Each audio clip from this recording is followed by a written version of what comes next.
पुनः दे दिया, आपको साल भर बात कर देंगे। श्री रूपेंद्र सिंह कुन्नर। प्रश्न संख्या 9। माननीय मंत्री जी। मंत्री जी, अध्यक्ष जी जवाब आ गया है। अध्यक्ष जी जवाब आ गया है। पूरा प्रश्न पूछे। अध्यक्ष जी जवाब में बताया गया कि थैलीसीमिया पीड़ित परिवारों को सहायता उपलब्ध कराने के लिए डे सेंटर संचालित किए गए हैं, जिसमें सभी प्रकार की जांचें की जाती है और जो गंभीर मरीज है भर्ती करने के लिए स्पेशल वार्ड बनाया गया है। उनका बोन मारो ट्रांसप्लांट किया जाता है। लेकिन हकीकत ये है कि गंगानगर के अंदर जो डे सेंटर खोले गए हैं उसमें 4 से 5 मरीज ही आ रहे हैं, क्योंकि वहाँ सुविधाएं नहीं है और बोन मैरो का ट्रांसप्लांट एक भी नहीं हुआ गंगानगर। तो प्रश्न पूछो। वह प्रश्न वही मेरा है, क्या सरकार, क्योंकि ये बहुत गंभीर बीमारी है और बहुत महंगी बीमारी है जो आम आदमी गरीब आदमी की पहुंच से बाहर है, क्या सरकार ऐसे जो मरीज है उनके लिए कोई विशेष पैकेज लाके उनका इलाज करवाने के लिए कोई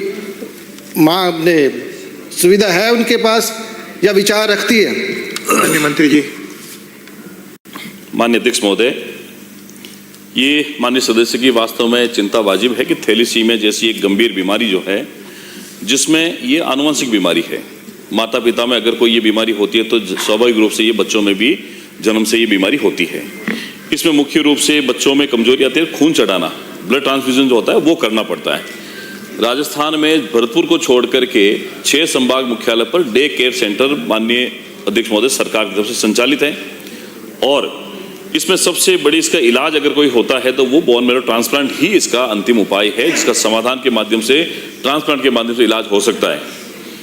सरकार ने और चिकित्सा विभाग ने मां योजना के अंदर 25 लाख तक का इलाज कैशलेस कर रखा है, जिसमें बोन मैरो ट्रांसप्लांट के लिए 10 लाख रुपए का जो खर्चा आता है वो निःशुल्क सरकार की तरफ से दिया जा रहा है।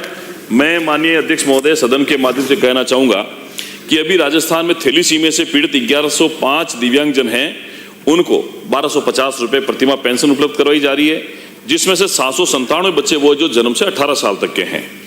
और राजस्थान में थैलीसीमिया मरीज से पीड़ित 2 वर्षों में किए गए बोन मैरो ट्रांसप्लांट की कुल संख्या है 53, जो महात्मा गांधी अस्पताल जयपुर में हुई है। इसके अलावा थैलीसीमिया मरीज के अलावा जो बोन मैरो ट्रांसप्लांट जो करते हैं उसकी संख्या कुल है 64, जिसमें 2 cancer institute, state cancer institute में, एसएम अस्पताल में 62। माननीय सदस्य को मैं कहना चाहूंगा कि सरकार निश्चित रूप से इस बात के लिए प्रयासरत है कि थैलीसीमिया जैसी गंभीर बीमारी है, इससे बच्चों का इलाज हो। पेंशन की राशि उनको दी जा रही है, डे केयर सेंटर में उनके इलाज की निःशुल्क व्यवस्था है और जनरली इसमें ऐसा होता है कि जो परिवार के लोग हैं वो ही इसके ट्रांसप्लांट में उनके जो है वो डोनर हो सकते हैं। इसलिए 10 लाख तक की जो खर्चा था वो सरकार की तरफ से निःशुल्क वहन किया जाता है। अगला पूरा।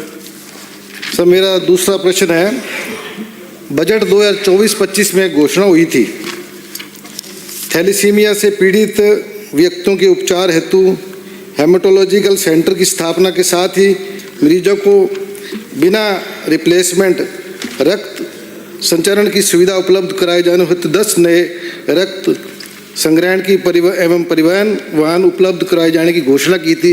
उसमें से कितनी आपकी पूरी होगी? माननीय मंत्री जी। कहाँ खोल दी गई है? वैसे माननीय अध्यक्ष महोदय, ये तो सवाल जो है ये चिकित्सा विभाग से जुड़ा हुआ है।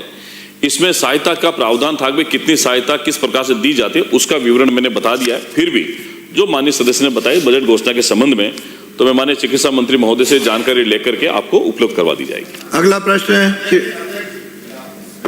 उनका भी जवाब नहीं है, क्योंकि